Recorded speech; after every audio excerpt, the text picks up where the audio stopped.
Halo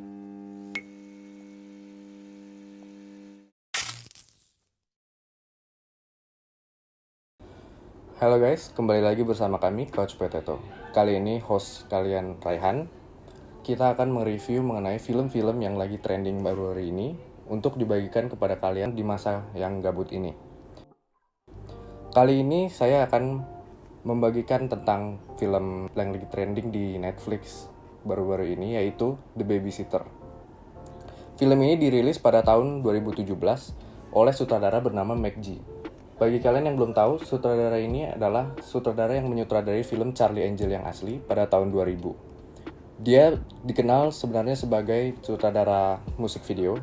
Terdapat beberapa film yang disutradarai olehnya juga. Salah satunya yaitu The Babysitter ini. Untuk cast utama dari film ini, kita mendapat Judah Lewis sebagai peran utamanya, memainkan Cole, dan Samara Weaving memainkan peran B sebagai pengasuh atau the babysitternya. The Babysitter adalah film yang bergenre thriller komedi, dirilis pada 13 Oktober 2017. Ditujukan untuk mengisi waktu Halloween pada waktu itu. Cocok untuk mengisi waktu Halloween untuk yang akan datang sebentar lagi. So, let's get into the movie.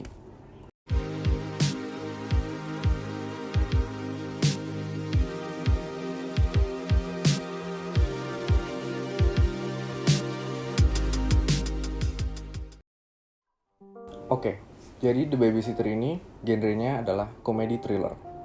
Pada dasarnya, ini mengisahkan tentang seorang bocah lugu bernama Cole yang masih memiliki seorang babysitter atau pengasuh di rumahnya untuk menjaganya. Salah satu alasan Cole yang sering dibully ini karena dia adalah bocah yang mulai memasuki masa SMP, tetapi masih memiliki babysitter atau pengasuh di rumahnya.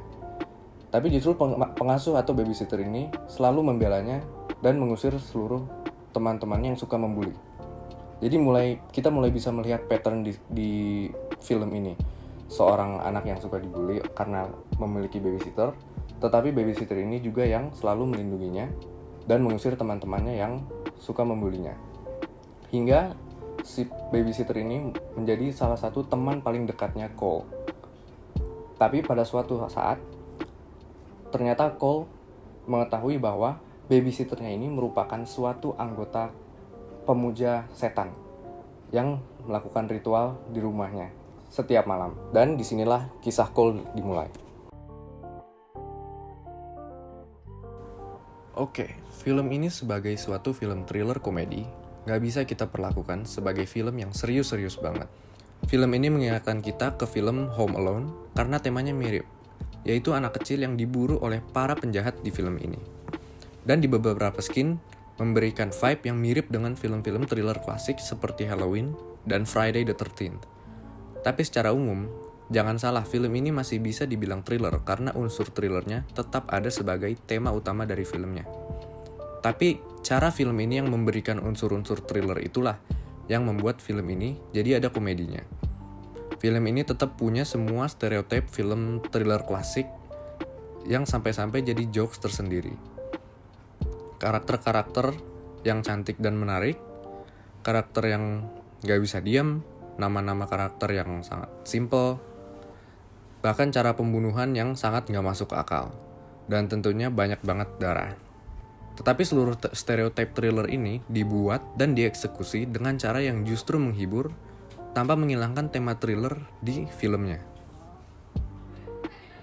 Kami juga mengapresiasi keputusan sutradara untuk tidak menggunakan unsur-unsur seksi yang murahan, seperti di film-film thriller era awal 2000-an.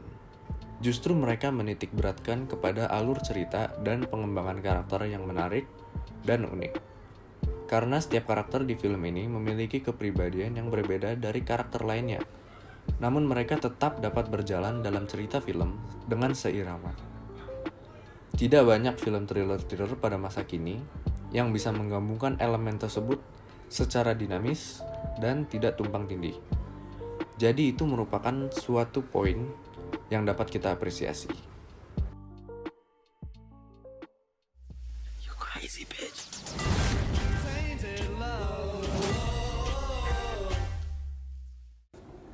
Jadi untuk rating dan kesimpulan, film ini bisa dibilang cukup oke dan menghibur, asalkan kita nontonnya tanpa suatu standar ekspektasi tertentu dari film thriller-thriller pada umumnya. Tidak bisa mengharapkan ini seperti Texas Chainsaw Massacre atau seperti Nightmare on Elm Street. Tetapi komedinya juga tidak bisa kita harapkan seperti scary movies, jadi tidak terlalu overuse gitu. Dia ini diantara kedua film itu, nggak terlalu serius, tapi nggak terlalu komedi juga. Jadi untuk ceritanya, dia masih lumayan oke. Ada depth tersendiri untuk karakter-karakternya yang bisa dibilang cukup unik. Contohnya ada satu scene yang merupakan favorit kita, yaitu di mana salah satu pembunuh yang mengincar Cole nyaris membunuhnya, tapi kemudian tiba-tiba salah satu temannya yang suka membuli datang untuk membuli Cole. Tetapi pembunuh ini justru menyemangati Cole untuk melawan balik dan menghargai harga dirinya sebagai warga negara yang baik. Justru malah menceramahinya seperti abang dan adik. Emang film ini agak random seperti itu dan sedikit ngawur. Tapi menurut kita, itulah yang membuat film ini menjadi unik. Jadi, penilaian dari Couch Potato kali ini adalah 7 dari 10. Kenapa? Karena kita pikir ini merupakan film yang thriller yang cukup unik, yang mempunyai cerita yang oke, ada kedalaman tersendiri untuk para karakter-karakternya, dan itu merupakan suatu poin yang positif menurut kami. Jadi begitu sedikit review tentang The Babysitter dari Couch Potato. Gimana menurut kalian? Cukup menarik buat dilihat? Atau udah pernah nonton? Kasih tahu kita aja di komen. Kalau mau request film juga bisa langsung tulis di komen. Pasti bakal kita baca. Jangan lupa like videonya kalau suka. Subscribe buat melihat review-review yang akan datang. Nama gue Raihan dan see you in the next video.